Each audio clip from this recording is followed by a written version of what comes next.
High in the treacherous Misty Mountains, Thorin Oakenshield's company, with Bilbo Baggins, embarked on their arduous journey. They chose the winding high path, hoping to avoid the known dangers near Goblin-town. But safety was an illusion. The mountain goblins had concealed a secret opening within a cave along the path, a front porch, leading directly into their subterranean halls. It was into this very cave the company sought refuge from a sudden, fierce mountain storm. Gandalf, vigilant, explored thoroughly but missed the hidden entrance. The trap was set. As the company slept, Bilbo endured a vivid nightmare. A crack in the wall growing, the floor crumbling, him falling into darkness. He awoke with a jolt to partial reality.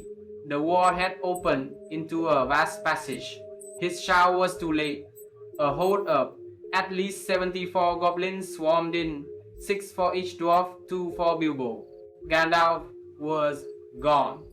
The captives were dragged deep into the mountain, accompanied by harsh, mocking chants promising pain. Finally, the company was thrust into the grim heart of Goblin-town. Upon a massive stone throne sat the Great Goblin, a monstrous figure with a huge head. "Who are these miserable persons?" he snarled. A goblin driver yanked Bilbo's chain, forcing him to his knees. "Dwarves. And this one, we found them sheltering in our front porch." The Great Goblin turned to Thorin. "What business brings you here? Spying? Thieves? Elf friends? Speak." Thorin replied. Thorin the dwarf. "At your service. We sought only shelter from a storm in an empty cave. No thought of inconveniencing goblins," grunted the Great Goblin. "Tell me everything. Speak the truth, or face my displeasure." Thorin improvised. "We were merely on a journey to visit relatives dwelling on the eastern side of these mountains. He knew the truth would doom them." "He lies, O tremendous one," cried a driver. "Several of our people were struck when we invited these creatures below. They are dead, and he has not explained this." The goblin held up a sword Thorin had worn from a troll's lair. A thunderous howl of fury erupted from the Great Goblin.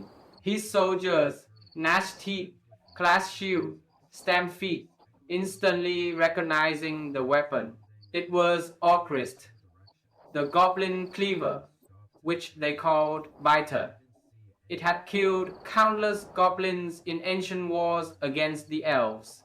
They hated the blade and its bearer. "Murderers and elf friends!" the Great Goblin shrieked. "Slash them, beat them, take them to dark holes, never to see light again."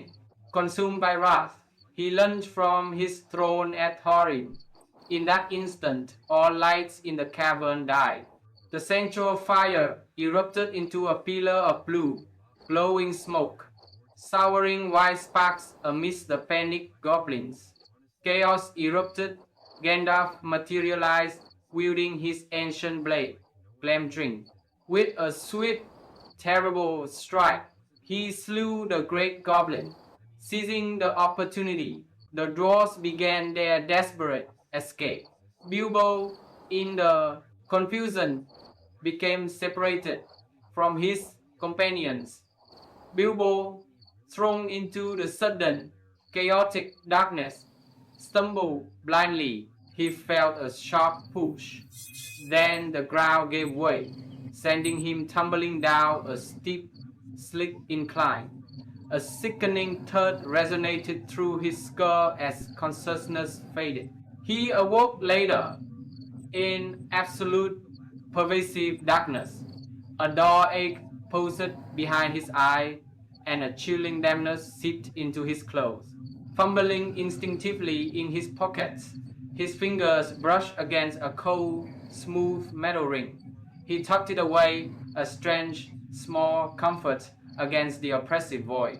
Fear, cold and sharp, began to prickle at him. He was utterly alone. lost within the vast, echoing belly of the mountain. He called out, his voice a fragile whisper swallowed by the crushing silence. No reply came, only the rhythmic drip, drip, drip of unseen water. Gathering a desperate courage, Bilbo began to crawl forward on his hands and knees. The air grew heavy and damp, carrying a faint, repulsive stench. Then he heard a slithering sound, followed by a thin, wet whisper. Precious, the voice hissed, close by. Bilbo froze. He strained his eyes, but the darkness was impenetrable. The whisper came again, closer still, accompanied by a soft, squelching shuffle. Lost, is it, precious? Lost and alone in the dark, my love? Suddenly, a pair of pale, luminous eyes materialized in the gloom, fixing on Bilbo with a predatory gleam. They chilled him to the bone. A gaunt, twisted creature slowly emerged from the shadows. It was Gollum, and he was hungry. What is it, precious? Gollum hissed, circling Bilbo. A juicy little morsel for Gollum, or does it want to play a game, perhaps? Terrified but seizing on the glimmer of hope, Bilbo stammered. A game? What kind of game? Riddles, Gollum rasped, his eyes widening with a disturbing glee. If Precious asks a riddle we cannot guess, we show it the way out, yes? But if we guess its riddle, then we eat it. Bilbo agreed, knowing this was his only chance. He began with a simple riddle from his hobbit hole. It cannot be seen, cannot be felt, cannot be heard, cannot be smelled. It lies behind stars and under hills, and empty holes it fills. It comes first and follows after, ends life, kills laughter. Gollum's luminous eyes narrowed. He squatted, whispering to himself. Dark! Dark! Precious! He shrieked eventually, with a disturbing grin. That's what it is! Bilbo's heart sank. But he quickly offered another. A box without hinges, key or lid. Yet golden treasure inside is hid. Again, Gollum pondered, muttering, Axes, precious axes. He cackled, triumphant. Despair began to creep in. He had to be clever. He took a moment, then spoke. This thing all things devours. Birds, beasts, trees, flowers. Gnaws iron, bites steel, grinds hard stones to meal, slays king, ruins town, and beats high mountain down. Gollum, enraged by the difficulty, writhed and groaned, muttering about unfair riddles. Finally, with a shriek of triumph, he cried, Time, precious, time!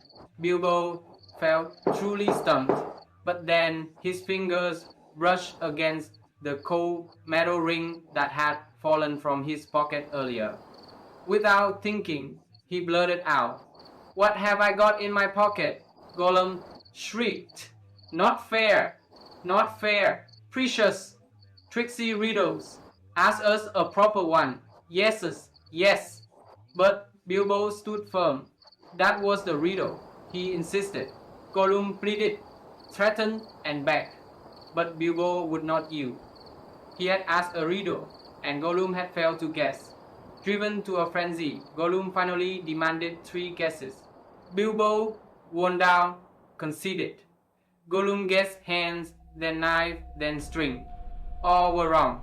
With a final, desperate wail of frustration, Gollum remembered his own missing birthday present. He scurried off into the darkness, intent on finding it. Gollum's frantic scrabbling grew more distant, then stopped. A terrible silence descended, followed by a low, guttural growl that resonated through the damp stone. Bilbo heard him returning, muttering furiously, "Where is it? Where is my precious? Where has precious gone?" Gollum's voice was laced with an unnerving mixture of sorrow and rage. "It's gone. He has it. The thief. Baggins has it." Bilbo's blood ran cold. He knew now what Gollum was searching for, the very ring he had just found. He gripped it tightly in his pocket, his heart pounding like a drum against his ribs. Gollum, a shadowy, enraged form, lunged towards where Bilbo had been sitting. Bilbo, startled, slipped backwards, losing his footing as he fell. The ring, still clutched in his hand, slid onto his finger. A sudden, dizzying sensation washed over him, a strange emptiness where his body should have been. He blinked, trying to reorient himself. He could see Gollum just inches away, snarling and sniffing the air, but Gollum could not see him. Bilbo was invisible. A wave of both terror and elation surged through him. He had stumbled upon a magic he never dreamed possible. This was it, his chance. Gollum, now a pitiful, maddened figure, began to search frantically, his pale eyes sweeping the dark cavern, his whispers turning to desperate pleas for his lost treasure. He scrabbled at the walls, ran his clawed hands over the cold rock floor, his agony palpable. Bilbo, invisible, watched in stunned silence, barely daring to breathe. Gollum's despair eventually turned to a chilling realization. The way out, precious. He knows the way out. He's going to the back door. Driven by a new, terrible urgency, Gollum began to scuttle away, moving surprisingly fast despite his grief. Bilbo, his mind racing, decided to follow. He moved as silently as a wraith, keeping a safe distance behind the wretched creature. Gollum, blindly following his own twisted logic, was unknowingly leading Bilbo towards an escape route. They moved through endless, winding tunnels, the air growing marginally fresher. Bilbo found himself struggling with a strange impulse. Part of him felt pity for Gollum, a creature so utterly lost to its obsession. He could, perhaps, have struck him down or pushed him into a chasm. But the thought sickened him. He was a hobbit, not a murderer. He merely wanted to escape. After what felt like an eternity, the tunnels widened and a faint grey light appeared ahead. It was a doorway, rough-hewn and massive, partly open. This was the Goblin Gate, the back door of their accursed kingdom. Gollum, still muttering darkly to himself, paused at the threshold, his luminous eyes darting nervously towards the light. Bilbo, unseen, slipped past him and through the opening, feeling the sharp, cold bite of mountain air on his face. He was outside. He had escaped Gollum and the heart of Goblin-town. The world seemed vast and impossibly bright. He quickly pulled the ring off his finger, stuffing it deep into his pocket. Its cold weight a new, unsettling presence in his life. Bilbo, blinking against the harsh mountain light, found himself on the eastern slopes of the Misty Mountains. The air was cold, crisp, and wonderfully free of the stench of Goblin-town. He was alone, high in the wilderness, but free. He began to pick his way down the treacherous path, hope fluttering in his chest. After what felt like an age of solitary travel, he heard voices, faint at first, then growing clearer. It was the gruff, familiar tones of the dwarves and the unmistakable, deep voice of Gandalf.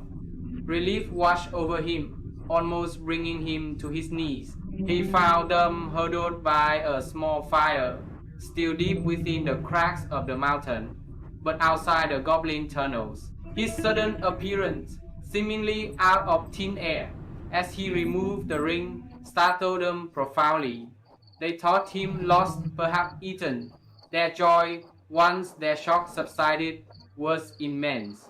Bilbo, exhausted, told them a condensed version of his adventure, carefully omitting the ring for now. Gandalf, ever the pragmatist, then explained the very gate Bilbo had just passed through.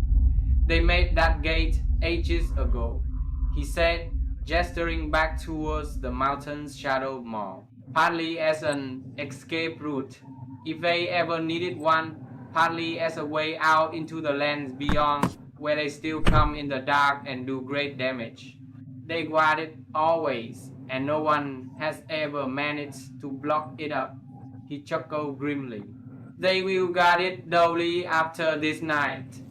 The company continued their perilous journey, now with the added urgency of knowing a formidable enemy lurked behind them and raged. Word of the Great Goblin slaying, they would soon learn, spread like wildfire through the goblin kind.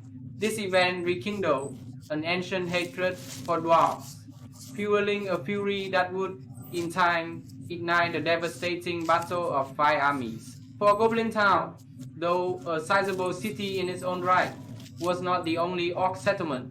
The true capital was far to the north, in Gundabad, and Bo, the great chieftain of that land, would soon mobilize a vast army of orcs from both the Misty and Grey Mountains in response to the deaths of the Great Goblin and later the Dragon's Mouth. The Great Goblin, whatever his exact title, was a figure of immense importance. His death a spark that would light a far greater conflagration. But not everyone mourned his demise.